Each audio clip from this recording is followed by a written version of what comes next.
सुप्रभात बच्चों कल हमने 8वीं कक्षा के पाठ नंबर 2 बस की यात्रा का अध्ययन किया था, जिसके लेखक हरिशंकर परसाई जी हैं। यह एक यात्रा वृत्तांत था। आपने इसे ध्यान से सुना होगा।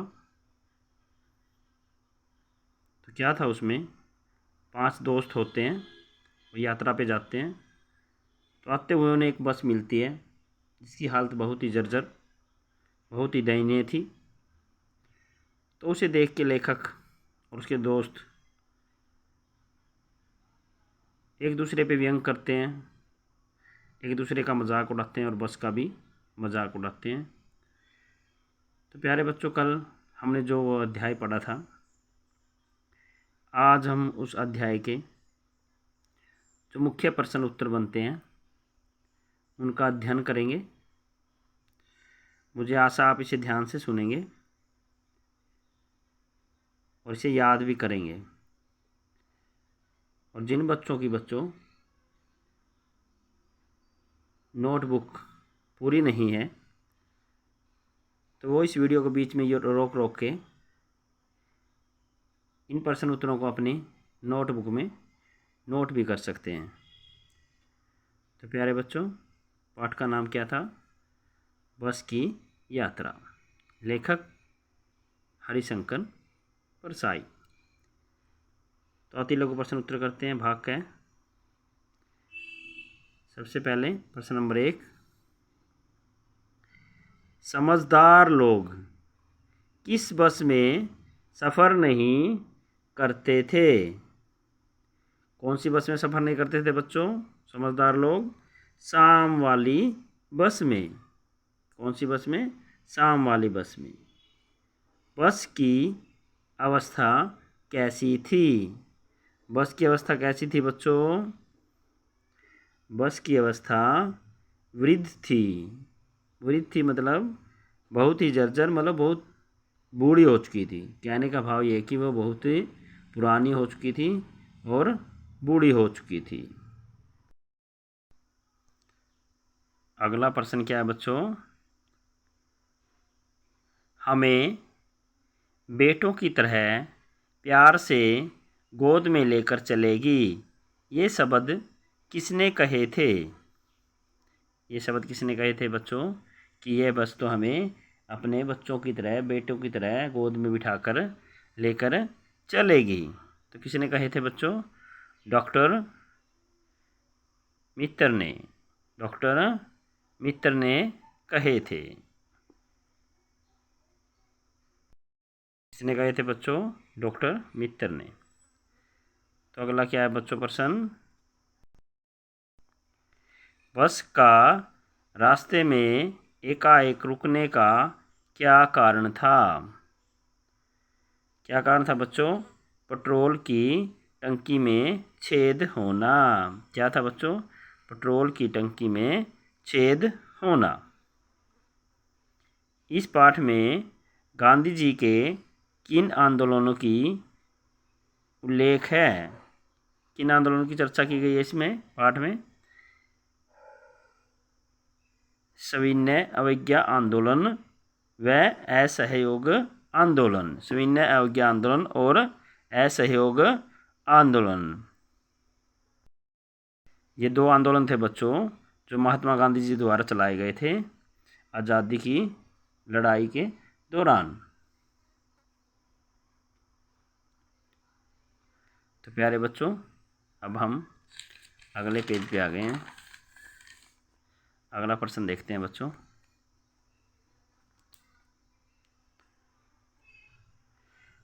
बस की यात्रा व्यंग्य में डाकिन किसे कहा गया है? बस की यात्रा व्यंग्य में डाकिन किसे कहा गया बच्चों? बस को।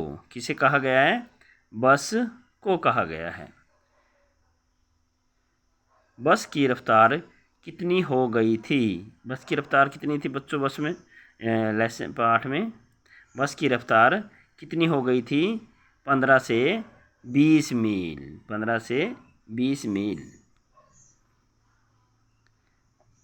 तो प्यारे बच्चों, अब प्रश्न अभ्यास आ गए हैं जो हमारी पुस्तक में दिए हुए हैं। पाठ के पीछे। मैंने उस कंपनी के हिस्सेदार की तरफ पहली बार बड़े श्रद्धाभाव से देखा। लेखक के मन में हिस्सेदार साहब के लिए श्रद्धा क्यों जग गई? क्यों जग गई थी बच्चों? लेखक के मन में हिस्सेदार साहब के लिए श्रद्धा इसलिए जग गई थी क्योंकि हिस्सेदार साहब बस की स्थिति व टायरों की हालत जानते थे, लेकिन फिर भी उसी बस में सफ़र कर रहे थे। तो प्यारे बच्चों, क्या कर रहे थे वो? जो हिस्सेदार था, उस बस का मालिक था, उसको उस बस की स्थिति का पता था कि वो बहुत ही जर्जर हालत में, उसके टायर ख़राब हैं, लेकिन वो फिर भी उसी में यात्रा कर रहा था। तो इस वजह से लेखक के मन में उनके प्रति श्रद्धा के भाव जग गए थे। अगला प्रश्न क्या बच्चों, देखो। लोगों ने सलाह दी कि समझदार व्यक्ति इस शाम वाली बस में सफ़र नहीं करते। लोगों ने ऐसी सलाह क्यों दी थी? क्यों दी थी बच्चों? देखते हैं इसका उत्तर। लोगों ने यह सलाह इसलिए दी क्योंकि वो शाम वाली बस की स्थिति से वाकिफ़ थे, क्योंकि उनको पता था कि शाम वाली बस की स्थिति बहुत ही ख़राब है, जर्जर है, दयनीय स्थिति है। इस वजह से वो सबको उस बस में सफ़र करने से मना करते थे। जो भी व्यक्ति एक बार इस बस में सफ़र कर लेता, दोबारा इसका नाम तक नहीं लेता था। और जो इसमें बस में सफ़र कर लेता तो उसको पता चल जाता कि इसकी हालत ख़राब है, ये बीच में ख़राब हो जाती है, कभी इसके पंचर हो जाता है। तो जो उसमें एक बार सफ़र करता तो वो उसमें सफ़र नहीं करता था दोबारा, क्योंकि उसको पता था अगर हम इसमें सफ़र करेंगे, रात का टाइम है, कहीं पे बीच में ख़राब हो गई, अगर ठीक ना हुई तो हाँ दिक्कत आ सकती है। इसी वजह से सब उसमें रात को सफ़र करने से कतराते थे। तो प्यारे बच्चों, अगला प्रश्न क्या है? ऐसा जैसे सारी बस ही इंजन है और हम इंजन के भीतर बैठे हैं। लेखक को ऐसा क्यों लगा? बस की हालत बहुत ही नाजुक थी। बस में दरवाजे व खिड़कियां बस नाम के ही थे। बस की जो स्थिति थी बहुत ही नाजुक थी, उसके दरवाजे और खिड़कियां बहुत बस नाम ही के थे। लेखक जब बस में सवार हुआ तो उसे ऐसा लगा कि वह बस में नहीं बल्कि किसी इंजन में बैठ गया हो। इंजन चालू होने से सारी बस हिलने लगती थी। तो क्या था, क्या स्थिति थी बच्चों उस बस की? सारी बस हिलने लग जाती थी जब वो चलती थी और जब वो स्टार्ट होती थी, तो उसकी हालत बहुत ही दयनीय थी। तो प्यारे बच्चों, अगला प्रश्न क्या है? गजब हो गया, ऐसी बस अपने आप चलती है। लेखक को यह सुनकर हैरानी क्यों हुई? जब लेखक ने, तो आपको सबको याद होगा बच्चों कि जब लेखक ने पूछा, जो हिस्सेदार साहब था उसमें बैठा था, जो उस बस का मालिक था, वो भी उस बस में बैठा था। जब उन्होंने पूछा कि ये बस चलती है, तो हिस्सेदार साहब ने क्या कहा था? हाँ जी चलती है, बहुत बढ़िया चलती है, फर्स्ट क्लास है, फर्स्ट क्लास। तो क्या उत्तर लिखेंगे हम इसका? देखो बच्चों, बस को देखकर लेखक हैरान रह गया। कंपनी के हिस्सेदार ने जब यह कहा कि बस फर्स्ट क्लास है और अपने आप चलती है, तब लेखक ने कहा कि, देखते हैं बच्चों आगे, गजब हो गया। लेखक ने क्या कहा बच्चों? गजब हो गया, यह बस अपने आप चलती है। तो अगला प्रश्न क्या है बच्चों? प्रश्न नंबर 12। मैं हर पेड़ को अपना दुश्मन समझ रहा था। लेखक पेड़ों को दुश्मन क्यों समझ रहा था? तो प्यारे बच्चों, लेखक पेड़ों को दुश्मन क्यों समझ रहा था? जब वो बस में सफ़र कर रहे थे तो वहाँ का जो प्राकृतिक नज़ारा था बहुत ही सुंदर था, लेकिन लेखक और उसके साथियों को वो नज़ारा अच्छा नहीं लग रहा था। जो वहाँ का दृश्य था वो अच्छा नहीं लग रहा था। क्यों नहीं लग रहा था अच्छा? क्योंकि उनको लग रहा था कि ये बस कहीं ना कहीं किसी न किसी पेड़ से टकरा ना जाए, कोई दुर्घटना ना घट जाए, तो वो सब डरे हुए थे। इसलिए उनको जो वहाँ का प्रकृति का नज़ारा था, जो आसपास के पेड़ पौधे लगे हुए थे, हरियाली थी, पहाड़ थे, तो वो उनको अच्छे नहीं लग रहे थे। तो इसी तभी उनको वो पेड़ दुश्मन दिखाई दे रहे थे। तो प्यारे बच्चों, इसका क्या उत्तर देखते हैं।